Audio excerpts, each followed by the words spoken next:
Hey folks, Eric Stakelbeck here. Welcome to the Watchman Newscast live stream. We have much to report on today. Wow, a very busy Monday, December 4th. A lot going on. Surprise, surprise, in the world's most volatile and chaotic region. We're going to break down what is happening in the Middle East right now and how it affects you, no matter where you live. So let's start. Let's get into it. Number one, Israel's offensive in Gaza is expanding in a major way, folks. Look, that truce was called off essentially on Friday, not formally called off verbally, but through its actions. Hamas did exactly that on Friday, firing a barrage of rockets at Israel. That's number one. And secondly, really the day before, we said on Thursday, November 30th, that, to my mind, was the real end of that mini truce, in that Hamas terrorists launched a terror attack in Jerusalem, murdering at least 4 Israelis, wounding several more. And Hamas, again, claimed responsibility. That was on Thursday, the 30th. Then the following day, Hamas unleashes a rocket barrage, and so much for that 7-day ceasefire. In the very least, dozens of Israeli hostages were freed. But now the offensive, the goal, the initiative to crush Hamas decisively once and for all, has certainly reconvened. And the IDF now pounding the remaining pockets of Hamas resistance in northern Gaza and around the Gaza City area. But also, we have reportedly hundreds of IDF tanks rolling into southern Gaza, meaning in particular they will target Khan Yunis and Rafah. And there have been hundreds of Israeli airstrikes over the past few days, in particular in those areas. Now, Khan Yunis, folks, remember, that is really the stronghold of Hamas's leadership, according to the IDF. You think of the most wanted man right now, Yahya Sinwar. He's the leader of Hamas's operations in Gaza. He is most likely in Khan Yunis, along with his top deputies. And there is, just as there was in Gaza City, or is in Gaza City, of course, an extensive tunnel network beneath Khan Yunis as well. So efforts are ramping up there. According to the IDF, there is fierce fighting, and I quote, according to the IDF Chief of Staff, fierce fighting occurring and unfolding right now as I come to you in southern Gaza. Now, Israel said all along that this war against Hamas would eventually expand to the south. They believe that the north is mostly pacified at this point. Pacified might be a strong word. As I mentioned at the top, there is still some pretty heavy resistance in different areas of northern Gaza, but by and large, folks, Hamas has lost control of northern Gaza. And that's pretty clear. And now things move to central Gaza. And again, southern Gaza is the major target right now of the IDF. And it makes perfect sense if you have the likes of Yahya Sinwar based there, who is really the butcher of Gaza. Some have called him the bin Laden of Gaza. And number one, mastermind of October 7th was Yahya Sinwar. But secondly, remember Mohammed Deif. Now, we have mentioned this name many times here on the Watchmen over the years, really the head of all of Hamas's military operations. You could say they're 1-2 in terms of who is most wanted by Israel, Yahya Sinwar and Mohammed Deif.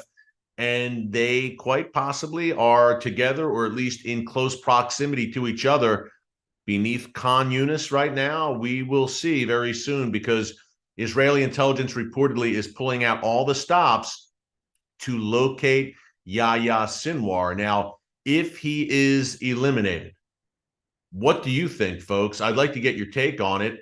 What does that shorten the war? If Yahya Sinwar, obviously huge symbolism to his elimination, but how much is he involved in the day-to-day? Is he directing this entire operation, this Hamas war? Was he involved? It seems that he was involved, as a matter of fact, in calling some of the shots when it came to the hostage release last week. So if Sinwar is eliminated, what does that do to the length of this war? Could it shorten the war? Could it hurt morale among Hamas? And you have to imagine right now that morale is already pretty low. Again, Israel, I believe, has gone above and beyond what the likes of Yahya Sinwar and Hamas expected in the wake of October 7th. Look, Hamas knew Israel would respond, but the resolve shown by Israel and the unity amongst really all facets of Israeli society has really been stunning, considering that over the past year, much of Israel was at each other's throats in terms of political disunity, protest in the streets, etc. And now the unity is really a sight to behold. I don't know that Hamas anticipated that, number one. And secondly, I don't know that Hamas anticipated. I think they thought, yes, there would be in the wake of October 7th. I mean, come on. This is one of the most deadliest terror attacks, not only in Israeli history, but in modern history writ large. 1,200 Israelis slaughtered. So Hamas, southern Israel quite literally invaded and ravaged by at least 3,000 Hamas terrorists. Thousands of rockets on that very same day also fired. So, look, Hamas, Sinwar, they knew there would be a very strong IDF response. But did they think it was going to be something similar to 2014, where there was a more limited ground incursion by the IDF? Look, Israel has always been very concerned, and with good reason, about IDF soldiers being killed in these operations. Did Hamas wager that, look, they don't want casualties, and also wager that, look, they're too divided to have any kind of cohesive response when they carried out October 7th? Because obviously the response has been quite the opposite. It has been a devastating and lethal response, and rightfully so, by the IDF. And Hamas also was counting on international pressure, which has always been Hamas's calling card at the end of the day. It's trump card, I guess you would say. International pressure to get Israel to agree to, most of the time, a premature ceasefire when the job's not done. Different story this time. We documented on the newscast over the past 2 weeks that we were concerned that as this truce extended, and again, it lasted about a week, that the international pressure would mount, and it would get to the point where the so-called international community would say, Israel, you must impose a lasting ceasefire. And that would have left Hamas to fight another day, essentially. It would have been disaster on many levels. Thankfully, Israel said, no way. And look, folks, as we documented on Friday's live stream, by the way, if you missed any of our newscasts, just check it out here in our archives under newscast. They're all right there. And while you're there, be sure to subscribe and click the notification bell so you get alerts every time a new video is posted. We are fast approaching, hard to believe, 1 million subscribers. And that's for two reasons. God Almighty, number one. And secondly, our loyal and very well-educated and highly informed Watchmen viewers who we appreciate greatly. And I'm just looking right now at our very active chat from around the world. We've got thousands with us. We'll have thousands more before we're done. But what a pleasure and what a joy to come to our incredible Watchmen viewers and subscribers on a daily basis. It's fun. Not fun subject matter, but it's always, maybe fun's not the right word, but it's always edifying when you're with a very well-educated, in-the-know audience. And wow, do I respect our viewers. And if you look at our chat, you can see why. Some great takes. So things are intensifying big time in Gaza, and Israel's closing in. I guess that's the best way you could describe it. The Israel Defense Forces are closing in around Hamas. Is Hamas saving some of its biggest barrages for last? Meaning, when its back is really against the wall and they know that the cord is about to be cut completely and they're about to meet their demise, and that they are no longer going to be able to function as a terror entity, a terror army, essentially. What does Hamas have something in reserve? I know that's been a concern for many. Look, today, just before I came to you, we learned that there were more Hamas rocket barrages targeting central Israel near Tel Aviv, sirens going off in Tel Aviv, and also Beersheba in the south, another large Israeli city. Of course, there are still some barrages hitting the communities like Sderot, Nir Oz, etc., that are around the Gaza, along that Israel-Gaza border. But folks, those communities in southern Israel, sadly, have largely been just empty and evacuated since October 7th. In the meantime, And look, we've got some things to discuss today. Again, big weekend, big news day today out of the region. We want to discuss Hezbollah momentarily, but the Houthis, I mean, folks, this is becoming a main topic of conversation here in the newscast. They are really ramping up their activity in the Red Sea to the point where the U.S. and Israel cannot, I believe, ignore it anymore. There's got to be a response. Will there be a response? We'll see, but there should be a response. We want to talk about that. Also, a very significant airstrike in Syria over the weekend, carried out by Israel reportedly, in which two members of the Iranian Islamic Revolutionary Guards Corps Quds force were killed. And when Iranian they're not foot soldiers. When you're talking Quds force, you're talking their elite. But when Iranian operatives, that would be the word we'd like to use, of that magnitude are taken out, then Iran usually plots some sort of response. So we shall see, but we'll talk about that as well. And we got to talk with Hanukkah upon us. Look, December 7th, this Thursday, we've got to talk about some of the very, very troubling activity right here in the United States where I'm sitting, and also in Europe. Folks, Hanukkah celebrations being canceled, and any show of a Star of David or any sign of Hanukkah being canceled by some U.S. towns for fear, and that's the operative word, fear of anti-Semitic terror attacks. This is in the United States of America, this is happening. Europe, of course. Look, Israel just issued another travel warning to Jews traveling in Western Europe. I mean, folks, we are in times right now, Bible times, prophetic times, but we're in times that have not been seen for the Jewish people since World War II. No doubt. The anti-Semitism we're seeing now, and I heard someone argue the other day that it's perhaps worse today in that it's global. Look, the anti-Semitism in the 1930s, early 40s, obviously, was laser focused in Germany and parts of Europe. And of course, in the Middle East as well, there were pogroms. But now it is truly global. In every corner of the world, from Australia to the United States, Europe, Asia, Latin America, etc., we're seeing explosions of anti-Semitism. So this is unprecedented in many ways. And we're going to talk about that as well in the larger implications. And hey, you know what? Prophetic implications there as well, where God Almighty was very clear that the Jewish people and the world's one and only Jewish state would be increasingly targeted in the latter days. The good news about that is that Israel has, I don't know, a pretty powerful friend in the form of the God of Israel, the God of Abraham, Isaac, and Jacob. So don't fret. And again, in case you haven't noticed, this is news, but from a Christian perspective here on The Watchman, proudly and unapologetically. Speaking of which, let's get you up to speed on the situation in the north before we move on to the Houthis, etc.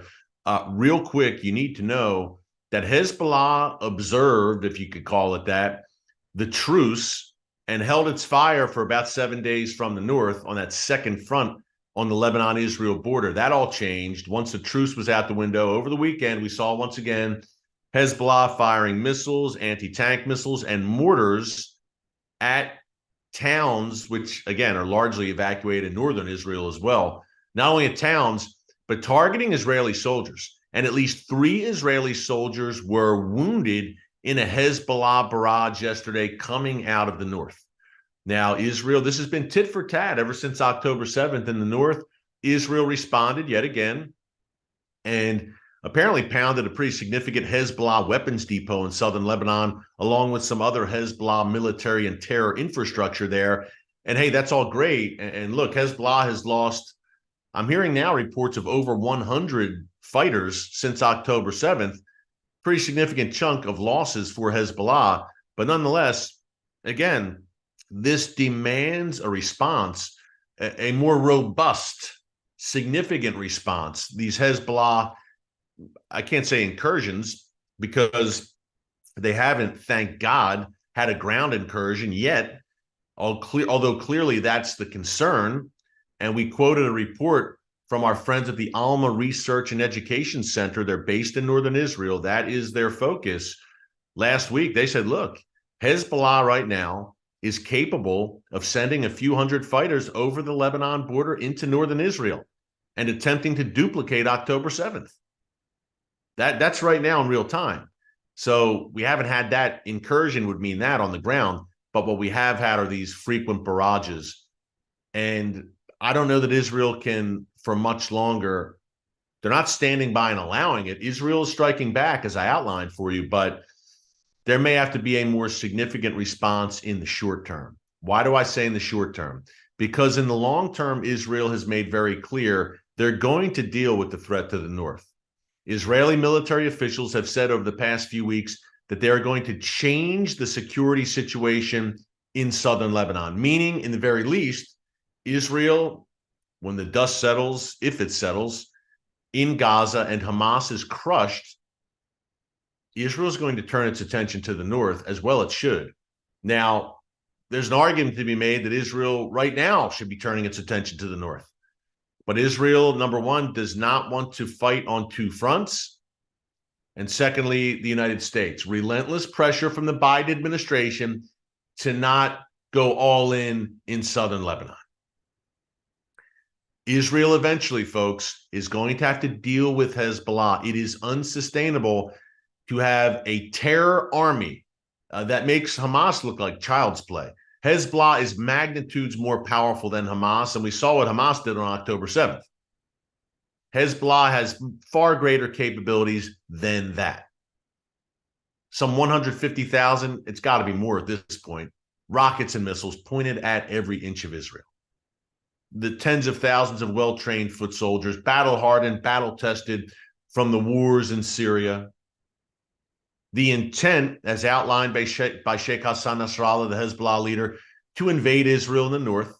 He was talking about October 7th style attacks in the Galilee long before October 7th actually happened. Bottom line, Israel and Hezbollah are on a collision course. And in the very least, Israel is going to have to push Hezbollah back beyond the Litani River, create a very significant buffer zone in southern Lebanon, near the Israel border. But what Israel ultimately needs to do, in my view, is crush Hezbollah. And that's a much larger task than crushing Hamas, which is a large task in and of itself. Israel knows that. That's why Israel has tried to avoid going all in on that second front. But eventually there's going to be a day of reckoning. We've called it here in the newscast the Great Northern War, in which Israel will have no choice but to face off against Hezbollah, the Iranian regime, their various jihadist allies, not only in Lebanon, but also in Syria, which brings us to the events of yesterday. Israel reportedly carried out airstrikes in Syria around Damascus. And when we talk about Damascus, we'll get the comments here in the chat, I know. And we're talking about prophetic implications, Isaiah 17. Again and again, every time we have a new strike, and we've had many in and around Damascus, in particular, many times targeting the Damascus International Airport area for good reason, because the Iranian regime continues to attempt to transit advanced weapons through that very airport into the hands of Hezbollah in southern Lebanon. Israel says, no way, that's a red line. We're not going to allow it, nor should they. But two, as I mentioned a few minutes ago, Iranian Islamic Revolutionary Guards Corps Quds Force members killed in this latest strike around Damascus over the weekend. And Iran was open about it. Iran said they were martyred in Syria. Will we see a response from the Iranian regime? Now, Iran's MO in terms of response is obviously acting through proxy. So we shall see what comes out of Syria, out of Lebanon, and out of Yemen as well in terms of any sort of Iranian response. Again, when Iran loses members of the Quds Force, the Islamic Revolutionary Guards Corps, that is considered their elite. That's the vanguard of the regime, the IRGC, the Islamic Revolutionary Guards Corps. Look, I've compared them to a modern day incarnation of the Nazi SS. They answered directly to Iran's supreme leader, Ayatollah Khamenei. They essentially control Iran's nuclear program. They control Iran's economy. They're in charge of domestic surveillance. They have their hand in everything. Again, these are the shock troops, the elite vanguard of the Iranian regime. So when two of them are killed, the regime feels it. Something to watch. Because when we talk about a great northern war, we're not just talking about Lebanon. We're talking about that entire northern front, Lebanon and Syria, obviously side by side. And what Iran wants to do in Syria is duplicate what it's established in southern Lebanon in the form of Hezbollah. Look, a terror army, well armed to the teeth, perched on Israel's border. Israel says, no way, complete non-starter. We won't allow it. Again, collision course. So Lebanon, Syria on the verge of heating up. They've been heating up. I should say on the verge of heating up in a major way. That front, that second front, that northern front, hey, it's open. It's not open all the way, and it's certainly open more than a crack, but it's been open since October 7th. There have been daily tit for tat kind of exchanges between the IDF and Hezbollah. And hey, those Israeli airstrikes in Syria continue. So that front's open. What about the South? Let's shift to the South. I do want to mention, though, before we do that, I meant to mention this at the top. This should get your attention because it involves a NATO member nation.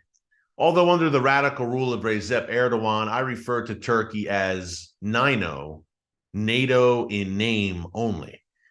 Erdogan making more noise, who has come out as an unabashed ally of Hamas during this war. Erdogan said today that Benjamin Netanyahu is a war criminal. He called him the butcher of Gaza, and I quote, and said that he should be put on trial, a war crimes trial. Not only that, I mean, so basically, in case you hadn't noticed, relations between Israel and Turkey are completely out the window at this point. There was some rapprochement and a coming back together gradually before this war. And Erdogan was desperate because the Turkish economy has been in the tank and inflation there has been through the roof. So all of a sudden, good old Erdogan was putting on a charm offensive, including with Egypt, the Gulf states, and Israel, trying to get back in their good graces for purely economic reasons. Because Turkey, he felt isolated, he felt economically marginalized, and again, inflation through the roof. But that's all out the window now, because you can't, if you're a true ideologue, which Erdogan is, the most anti-Semitic, anti-Israel world leader this side of the Iranian regime, you can only wear that mask for so long before the mask falls off and the ideologue comes out in full view. And this was certainly the Hamas war, a trigger for Erdogan. He has staked his reputation and staked his claim on being a support of the Hamas resistance. And he calls them resistance fighters, freedom fighters in Erdogan's word. Mujahideen, he used that term, holy warriors fighting for the liberation of their land. This is a NATO member nation leader, folks. But today, the Turks are also saying, Israel, don't you dare carry out any assassinations on Turkish soil. What do I mean by that? Well, the head of the Shin Bet, Israeli Internal Security Service, audio has surfaced in Middle Eastern media of him saying that, look, we are going to target Hamas leaders around the world, no matter where they are. He said that includes Turkey, that includes Lebanon, that includes Qatar. We know right now that a good chunk of the top Hamas brass, you know, those billionaires, these guys are rolling in dough while their people are starving and living under the jackboot of Hamas terrorists in Gaza. But I digress. People like Khaled Mashal, Ismail Haniyeh, who are in Qatar right now, people like Musa Abu Marzouk, Saleh al-Aruri, these top Hamas masterminds, all wearing suits and designer suits and well-fed, staying in luxury hotels with large bank accounts. How'd they get that money? It's interesting because, I don't know, billions of dollars have poured into Gaza over the past several decades. I wonder where it went. The same place the billions that poured into the Palestinian territories under the rule of Yasser Arafat went. In Arafat's case, it was in Swiss bank accounts, apparently. But the Hamas leaders, they're doing pretty well. They're living the high life, but maybe not for long, because the IDF, again, or Israeli officials from the very top, Benjamin Netanyahu has said no Hamas leader is safe. Some have certainly transited through Turkey. Turkey has provided Hamas support. I'm not saying they're arming Hamas. That's not what I'm saying. What I am saying is that there have been Hamas terrorists living in Turkey. And people like Saleh al-Aruri, a top Hamas leader, he was living in Turkey for several years there. But the Turks are saying, don't you dare, don't ever act here on Turkish soil. Stay tuned. Because I think ultimately, I think back to the Munich massacre in the 1972 Munich Olympics, those terrorists, eventually Israel tracked them down and dealt out justice to them. So these Hamas leaders, the architects of this demonic death cult known as Hamas, modern day Nazis, eventually I believe Israel will pursue them. And let's just say it's going to be interesting to see how that plays out. I want to mention the Houthis real quick. Now, yesterday, Sunday, that was December 3rd. There were at least 4 attacks in the Red Sea, 3 against just commercial vessels passing through the Red Sea, and 1 against the USS Carney. That's a U.S. Navy destroyer that's been in the Red Sea. These attacks were launched from Yemen by those Iran-backed Houthi rebels. And this follows a string of attacks that we've documented here in the newscast since October 7th. Rockets, missiles, and attack drones launched in the direction of Israel by the Houthis. Thankfully, they've all been shot down by either Israel or that U.S. destroyer I just mentioned in the Red Sea. But also, things have intensified over the past week and a half as these Houthi rebels have hijacked at least 1 commercial vessel, and they attempted to hijack another, but U.S. forces stopped them. Now, all of these vessels that are being targeted in the Red Sea have at least indirect links to Israel. Maybe there's one of the owners is Jewish or has Israeli background. That's how the Houthis are looking at it. And they're vowing to continue to harass shipping in the Red Sea and launch rockets and drones at Israel as long as the Gaza war continues. Now, folks, this is untenable. Look, the U.S. is there. U.S. destroyer, which has been targeted by these Houthi attacks, unsustainable, untenable for Israel and the U.S. These directs clearly, and the U.S. officials are saying this, confirming these Houthi attacks are being directed by the Iranian regime. So when will the U.S. respond in some meaningful fashion against not only the Houthis, but yes, the Iranian regime? Well, we've been asking the latter for a long time, but I don't know that Israel for too much longer will sit by and just allow the Houthis to launch rockets and missiles and attack drones to their pleasure in the direction of the state of Israel. Now, that would be opening a third front. We talked about the first 2 fronts. That would be a third front. This is all, remember, a ring of fire that surrounds Israel on all sides, whether it is Hamas, Islamic Jihad in Gaza, whether it is Hezbollah in southern Lebanon, those Shia militias in Iraq and Syria, the Houthis in Yemen. Iran has successfully, the head of the snake resides in Tehran, and Iran has successfully ensnared Israel. I don't want to say ensnared, but encircled, let's say that, encircled Israel with terror proxies armed to the teeth with rockets, missiles, and attack drones.